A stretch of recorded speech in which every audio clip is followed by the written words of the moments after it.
पत्नी ने पूर्व डीजीपी का मर्डर कर दिया है। हिला देने वाली खबर है। इससे पहले आपको याद होगा नीले ड्रम में कैसे सौरभ को मुस्कान ने मारकर शव के टुकड़े करके रखा था।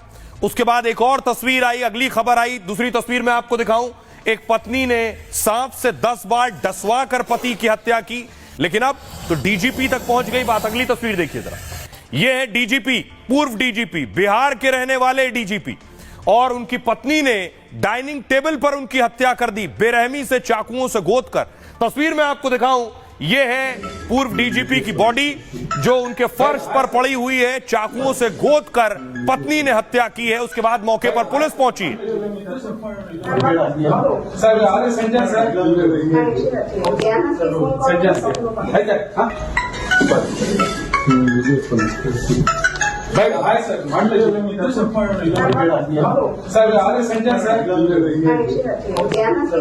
और उसके बाद देखिए डीजीपी साहब का परिवार, जिनका रो रो कर बुरा हाल है, बिहार के रहने वाले थे।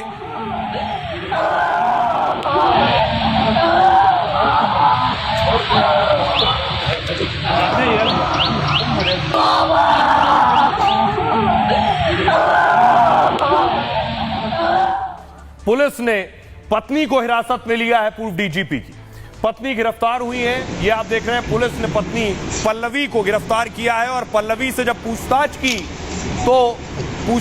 तो पूछताछ में पता चला कि पत्नी ने कबूला है कि उन्होंने ही डीजीपी की हत्या की है।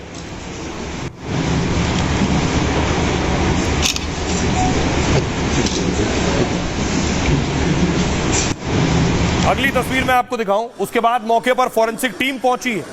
फॉरेंसिक टीम पहुंची और सबूत जुटाए, साक्ष्य जुटाए फॉरेंसिक टीम ने।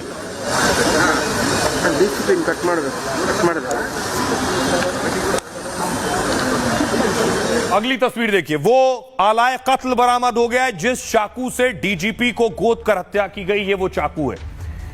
ये सामान्य सब्जी काटने वाला चाकू है। इस चाकू से एक के बाद एक डीजीपी पर वार हुए, जिसके बाद उनकी मौत हो गई।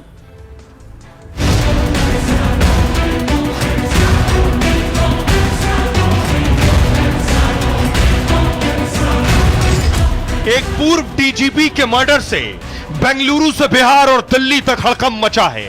लोग पूछ रहे हैं, पत्नी ने किस बात का इतना खौफनाक इंतकाम लिया। पूर्व डीजीपी डिनर टेबल पर खाना खा रहे थे। इस दौरान पति पत्नी के बीच विवाद होने लगा। पत्नी ने आंखों में मिर्च पाउडर झोंक दिया, फिर चाकुओं से गोदकर पति को मार डाला। कहा, मैंने राक्षस को खत्म कर दिया है। सवाल उठ रहे हैं, क्या डीजीपी के मर्डर की कहानी मेरठ के सौरभ मुस्कान की तरह ही थी, या फिर इस दिल दहला देने वाले मर्डर के पीछे असली वजह कुछ और है। अब मैं आपको बताऊं कि पूर्व डीजीपी की किस बेरहमी से हत्या की, पत्नी ने आखिर क्या किया डीजीपी को मारने से पहले, और कैसे हत्या की। डाइनिंग रूम में मौजूद थे डीजीपी, डिनर कर रहे थे। पत्नी ने बेरहमी से उन्हें मार डाला है। पत्नी पर ही हत्या का आरोप लगा है। डिनर टेबल पर खाना खाने के दौरान दरअसल विवाद हुआ। गुस्से में पत्नी ने पूर्व डीजीपी की आंखों में मिर्ची पाउडर झोंक दिया। जलन से परेशान पूर्व डीजीपी फौरन टेबल से नीचे गिर गए, जिसके बाद पत्नी ने चाकू से उन पर हमला बोल दिया। पत्नी ने गर्दन, पेट, छाती पर चाकू से 1-2 नहीं 10 से 12 बार वार किया। पूर्व डीजीपी के शरीर पर 8 से 10 जख्म के निशान मिले। पेट के हिस्से में 4 से 5 घाव थे। डाइनिंग हॉल के फर्श पर हर तरफ खून फैला हुआ था। पूर्व डीजीपी ने मौत से पहले करीब 10 मिनट तक संघर्ष किया। पति की मौत के बाद पत्नी पल्लवी ने एक आईपीएस अधिकारी को फोन लगाया। दावा है आरोपी पत्नी ने उन्हें हत्या की जानकारी दी उस आईपीएस को, और कहा कि एक राक्षस को मैंने खत्म कर दिया है। पूर्व डीजीपी ओम प्रकाश के बेटे ने एफआईआर दर्ज कराई है, जिसमें पत्नी पल्लवी और बेटी कृति को आरोपी बनाया है। पुलिस ने दोनों को गिरफ्तार कर लिया है। बेटे ने मां पर पिता को धमकी देने का आरोप लगाया। कहा, मां 1 हफ्ते से उन्हें जान से मारने की धमकी दे रही थी। धमकी के बाद पूर्व डीजीपी अपनी बहन के घर चले गए थे। 2 दिन पहले बेटी उनकी कृति पिता को वापस घर लेकर आई।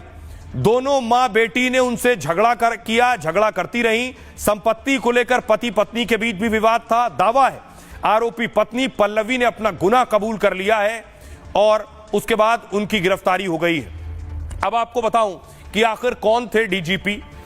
ये तस्वीर देख रहे हैं, ये परिवार की तस्वीर है। पल्लवी की तस्वीर, ओम प्रकाश पूर्व डीजीपी, उनके बच्चों की तस्वीर आप देख रहे हैं। बच्चे अब बड़े हो चुके हैं उनके। ये फैमिली फोटो है उनकी, डीजीपी की और परिवार की।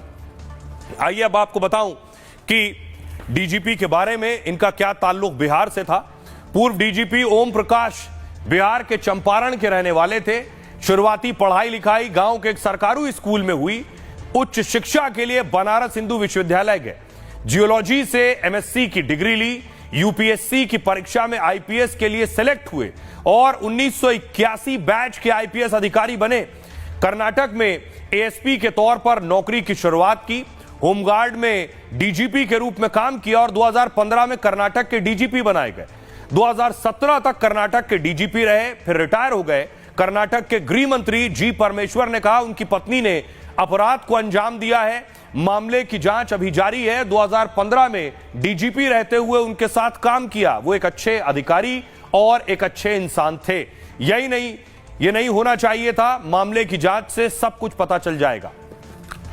आइए अब आपको सुनवाता हूं, सुनिए क्या कुछ कह रहे हैं बेंगलुरु के डीसीपी, और उसके बाद आपको सुनवाऊंगा उनकी पत्नी क्या कह रही है। We have got the PM done. हम पूरे मामले की जांच कर रहे हैं। पोस्टमार्टम के बाद हमने शव को अंतिम संस्कार के लिए उनके पुत्र को सौंप दिया है। एचएसआर टेनिस ग्राउंड में शव को श्रद्धांजलि के लिए रखा जाएगा। विल्सन ग्राउंड में अंतिम संस्कार होगा। Come, we are investigating it. We are investigating it. और आइए अब आपको सुनवाने जा रहा हूं पूर्व डीजीपी की पत्नी जिन्होंने हत्या की है।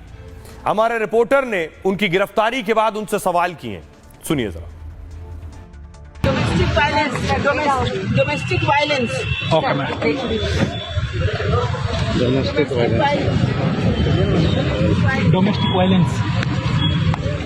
Madam. Hey, can you do? Domestic violence. Domestic violence. Okay, ma'am. Domestic violence. Domestic violence. Madam. Hey, can you do?